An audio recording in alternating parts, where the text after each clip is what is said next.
بسم اللہ الرحمن الرحیم۔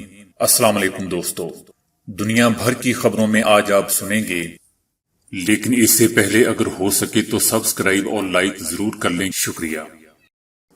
اسرائیل کی خفیہ ایجنسی کے سربراہ یوسف کوہن نے سیکیورٹی کے متعلق امور پر بات چیت کے لیے متحدہ عرب امارات کا دورہ کیا ہے۔ انہوں نے ابوظہبی میں متحدہ عرب امارات کے قومی سلامتی کے مشیر کے ساتھ سلامتی امور کے شعبوں میں تعاون بڑھانے اور علاقائی پیش رفت پر تبادلہ خیال کیا۔ پچھلے ہفتے متحدہ عرب امارات اور اسرائیل کے درمیان تعلقات قائم ہونے کے معاہدے کے بعد اسرائیل کے کسی سرکاری عہدیدار کا متحدہ عرب امارات کا یہ پہلا دورہ ہے۔ دوستو، متحدہ عرب امارات اور اسرائیل کے درمیان سفارتی تعلقات کی بحالی کے نتیجے میں اسرائیل مغربی کنارے کے حصوں کو الحاق کو مؤخر کرنے میں راضی ہوا ہے۔ تاہم اسرائیلی وزیر اعظم نیتن یاہو یہ واضح کر چکے ہیں کہ یہ منصوبہ اب بھی موجود ہے۔ دوستو، یہ سب ملاقاتیں ایک طرف، لیکن سب سے بڑا سوال یہ ہے کہ کیا مشرق وسطیٰ میں دوبارہ امن کے دن آ سکیں گے؟ اسرائیل کو جو ملک چاہے تسلیم کر لے، لیکن کیا وسطی اور جنوبی ایشیا میں دوبارہ سکون آ سکے گا؟ باقی دنیا دوبارہ سکون کا سانس لے سکے گی؟ کیا صرف دنیا کا موسم ہی بدل رہا ہے یا حالات بھی بدل چکے ہیں؟ 9/11 کے ڈرامے سے پہلے کی دنیا کا تجزیہ کر لیں اور اس کے بعد کے حالات کو دیکھ لیں۔ امریکہ سے لے کر جاپان تک انسانیت امن اور سکون کے نام سے ناآشنا ہوتی جا رہی ہے۔ انسان دوسرے انسان کے درد سے غافل ہو رہا ہے۔ شام، فلسطین، عراق، مقبوضہ فلسطین، مقبوضہ وادی، بھارت، برما، مشرقی ترکستان اور جانے کہاں کہاں مسلمانوں پر دل پھاڑ دینے والے مظالم جاری ہیں، لیکن انسانیت تو دور کی بات، دیگر مسلمان بھی اپنی جگہ سے حرکت کرنے سے گریزاں ہیں۔ سارا غصہ سوشل میڈیا پر نکال لیا جاتا ہے اور اس کے بعد تو کون اور میں کون۔ بھارت میں کروڑوں مسلمانوں اور دیگر اقلیتوں کو قومیت بل کے نام پر بے یارو مددگار کرنے کی پوری کوشش ہو رہی ہے، لیکن نہ مغرب کی نام نہاد انسانیت جاگتی ہے اور نہ ہی اقوام متحدہ جیسے صہیونی ادارے کے کان میں جوں تک رینگتی ہے۔ ہاں، اگر کوئی راکٹ اسرائیل کی کسی یہودی آبادی پر جا گرے اور 15-20 یہودی مارے جائیں تو پھر دیکھیں کہ امریکہ، یورپ سمیت دنیا میں کیسا کہرام مچتا ہے۔ حالیہ امریکہ ایران تنازع کے تناظر میں ایسا نظر آ رہا ہے کہ امریکہ جلد ہی اپنے صہیونی دجالی اتحادیوں کے ساتھ مل کر ایسے حالات پیدا کرنے جا رہا ہے جس میں ایران کو روایتی لڑائی لڑنا پڑے گی۔ دوستو، اب امریکہ مشرق وسطیٰ میں جو لڑائی لڑے گا اس کا دائرہ صرف ایران تک محدود نہیں ہوگا، بلکہ وہ باقی خلیجی ریاستوں تک اسے دراز کر کے تحفظ کے نام پر، یا یوں کہہ لیں کہ اسرائیل کا قبضہ مستحکم کرے گا۔ اب تو اسرائیلی متحدہ عرب امارات دوحہ، ریاض، قاہرہ، بغداد، بحرین، عمان اور جانے کہاں کہاں دندناتے پھرتے ہیں۔ عرب ریاستوں کی جانب سے اسرائیلی حکومت اور عوام کی غیر سگالی کے کھلم کھلا پیغامات دیے جاتے ہیں۔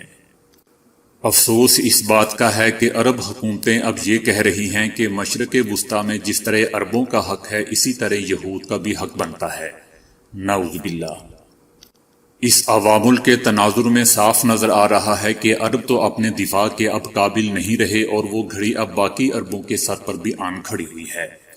حضرت زینب رضی اللہ تعالی عنہ فرماتی ہیں کہ رسول اللہ صلی اللہ علیہ وسلم گھبرائی ہوئی حالت میں تشریف لائے اور فرمایا، لا الہ الا اللہ عربوں کے لیے مصیبت ہے۔ اس شر سے جو قریب آ لگا ہے، آج یاجوج ماجوج کی دیوار میں اتنا سوراخ ہو گیا ہے کہ اس کے بعد آپ صلی اللہ علیہ وسلم نے اپنے انگوٹھے اور انگلی مبارک سے سوراخ بنا کر دکھایا۔ حضرت زینب رضی اللہ تعالی عنہ فرماتی ہیں کہ میں نے کہا کہ یا رسول اللہ صلی اللہ علیہ وسلم، کیا ہم سب مارے جائیں گے جبکہ ہمارے درمیان نیک لوگ بھی موجود ہیں؟ آپ صلی اللہ علیہ وسلم نے فرمایا کہ ہاں، جب گناہ کی کثرت ہو جائے گی۔ دوستو، علم کی کمی کی وجہ سے ہمارے ہاں بہت سے حلقے یاجوج ماجوج کو کوئی افسانوی کردار سمجھتے ہیں، لیکن ایسا بالکل نہیں ہے۔ یہ بحر اسود کے درمیانی علاقے میں آباد ایک بت پرست اور انتہائی جنگجو قوم تھی۔ جس کا یہود کی تاریخ کے علاوہ قرآن کریم میں بھی تفصیلاً ذکر موجود ہے۔ اسی کو روکنے کے لیے فارس کے توحید پرست بادشاہ ذوالقرنین نے باقی دنیا کو ان کے شر سے محفوظ رکھنے کے لیے ایک بڑی آہنی دیوار بنوائی تھی۔ بادشاہ نے اس دیوار کے مکمل ہونے کے بعد یہ کہا تھا کہ یہ سب اللہ رب العزت کی توفیق کی بدولت ہے، اور جب وہ رب چاہے گا یہ دیوار گر جائے گی۔ جس وقت رسول اللہ صلی اللہ علیہ وسلم کا زمانہ تھا، اس دیوار کے ساتھ بحر اسود اور بحر قزوین کے کنارے سے پانی دور ہٹنا شروع ہو گیا تھا، جس کی وجہ سے اس درے میں شگاف پڑنا شروع ہوئے، اور اس کے بعد ہی اس دیوار میں توڑ پھوڑ شروع ہو گئی تھی۔ اور پھر یہاں سے یاجوج ماجوج کی قوم نے نکل کر قزوین کے علاقے میں ایک ریاست تشکیل دی۔ چونکہ یہ لوگ اس وقت کے عالمی تجارتی روٹ پر بیٹھے تھے، اس لیے ان کے تعلقات شمالی عراق میں موصل کے ذریعے وہاں بسنے والے یہودیوں سے بھی قائم ہو گئے تھے، جنہوں نے ذوالقرنین بادشاہ کے بیت المقدس فتح کرنے کے بعد بھی واپس جانے سے انکار کر دیا تھا، کیونکہ یہاں ان کے بڑے تجارتی مفادات تھے۔ یہ لوگ مغرب کی جانب سے ایک طرف آرتھوڈوکس روسی عیسائیوں سے لڑ رہے تھے، اور دوسری طرف مغرب کی جانب سے انہیں کیتھولک عیسائیت کا سامنا تھا، جبکہ تیسری طرف جنوب میں اسلامی خلافت تھی، جس سے ان کی متعدد بار لڑائیاں ہوئیں، لیکن یہ اس قدر چلاک اور مکار تھے کہ کوئی بھی ان پر مکمل غلبہ حاصل نہ کر سکا۔ تین اطراف سے گری یہ یہودی قوم آریائی نسل سے تھی۔ روسی حملوں سے تنگ آ کر 17ویں صدی عیسوی میں مشرقی یورپ کی جانب ہجرت کی تھی، اور پھر یہ یہودی قوم وہاں پولینڈ سے ہوتی ہوئی امریکہ میں وارد ہوئی، جہاں انہوں نے بڑے بڑے قرضے دینے والے مالیاتی ادارے اور بینک قائم کیے۔ یورپ میں bank of England, France, Holland, Spain اور دیگر یورپی ملکوں میں بینک قائم کرنے کے بعد امریکہ میں ورلڈ بینک اور IMF جیسے صہیونی ادارے قائم کیے، جنہوں نے آج تمام عالم انسانیت کی معاشیات کو اپنے پنجے میں دبوچ لیا ہوا ہے۔ انہی اداروں نے اسرائیل کی صہیونی ریاست تشکیل دی گئی، اور اب اسی صہیونی دجالی ریاست کے عالمی اقتدار کے لیے تمام مشرق وسطی کو آگ میں جھونک دیا گیا ہے۔ دوستو، اس وقت مسلم ممالک میں اسرائیل کو تسلیم کرنے کے لیے جو دوڑ لگوائی گئی ہے، اس کے نتائج تو آنے والا مورخ ہی بیان کر سکے گا۔ دوستو، اب مسلم امہ کو یہ توثر دیا جا رہا ہے کہ اگر اسرائیل کے ساتھ دوستی ہو جائے تو ان کے ملکوں میں گویا دودھ کی نہریں جاری ہو جائیں گی، کیونکہ یہودی اس وقت دنیا کی اقتصادیات پر مکمل غلبہ حاصل کر چکے ہیں۔ اسرائیل کے ساتھ تعلقات کی ڈرامائی دور اس وقت شروع کی گئی جب یاسر عرفات کو راستے سے ہٹایا جا چکا تھا، کیونکہ یاسر عرفات کی موجودگی میں شاید ایسا ممکن نہ ہوتا۔ اس میں کوئی شک نہیں کہ اس وقت دنیا کی اقتصادیات پر عالمی صہیونیت کا قبضہ ہو چکا ہے۔ نہ صرف تمام دنیا بلکہ امریکہ اور برطانیہ کے عوام بھی غیر محسوس انداز میں یرغمال بنائے جا چکے ہیں۔ دوستو، افسوس کی بات یہ ہے کہ عالمی صہیونیت اور اس سے وابستہ باطنی یہودی فرقوں کے حوالے سے کبھی مسلم دنیا یا پاکستانی علماء نے آگاہی کا کام نہیں کیا۔ پاکستان جیسے مسلم ملک جس کی بنیاد اسلامی فکر اور نظریات پر مبنی ہے، اسے بدقسمتی سے ایسے اسکالروں کی بڑی تعداد میسر نہ آ سکی۔ دوستو، بدقسمتی سے ہمارے علماء کی شکل و صورت تو علماء جیسی ہے، مگر علم سے زیادہ ان کا عمل دخل سیاست میں ہے۔ کیا کسی علمی معاملے میں انہوں نے جمود کا شکار امت کو ہلانے کی کوشش کی ہے؟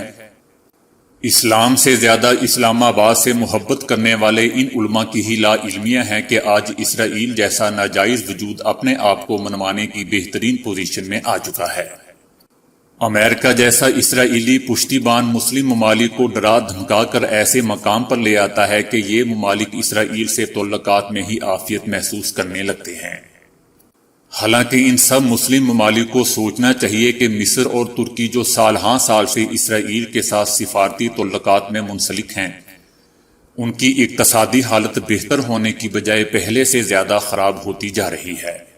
لیکن اب ترکی میں طیب اردوان جیسے لیڈر نے ترکی کو اس خسارے کی دلدل سے نکالنے کی کامیاب کوشش کی ہے، اور وہ شاید واحد مسلم لیڈر ہیں جو اسرائیل کو للکار کر اس کے مظالم کے خلاف آواز اٹھاتے ہیں۔ دوسری جانب اللہ کا شکر ہے کہ اسی مصر میں ایسے ادارے اور علماء اور اسکالر موجود ہیں جنہوں نے شر کے اس طوفان کے ساتھ خیر کے کئی پہلو تلاش کر رکھے ہیں۔ کہنے کا مقصد یہ ہے کہ وہاں صہیونیت سے متعلق خاصا تحقیقی کام ہو چکا ہے اور اب عرب اسکالر پابندیوں کے باوجود ان کے شیطانی منصوبوں کو بے نقاب کرنے میں زیادہ دقت محسوس نہیں کرتے۔ حضور صلی اللہ علیہ وسلم کی حدیث شریف کے مطابق اس وقت آدھے سے زیادہ مشرق وسطی میں آگ لگ چکی ہے، عربوں پر مصیبت کا دور جاری ہے۔ باقی عرب ریاستوں کو بھی خطرات لاحق ہیں کہ ایران سے لڑائی کی آڑ میں ان عرب ملکوں کی آزادی سلب نہ ہو جائے۔ اسی خوف کی بنا پر متحدہ عرب امارات جیسے عرب حکمران یہ سمجھتے ہیں کہ اسرائیل کی جانب دوستی کا ہاتھ بڑھا کر وہ محفوظ رہ جائیں گے، احمقوں کی دنیا میں رہتے ہیں۔ تو دوستو آج کے لیے اتنا ہی۔ ویڈیو کو لائک اور شیئر کرنے کا بہت بہت شکریہ۔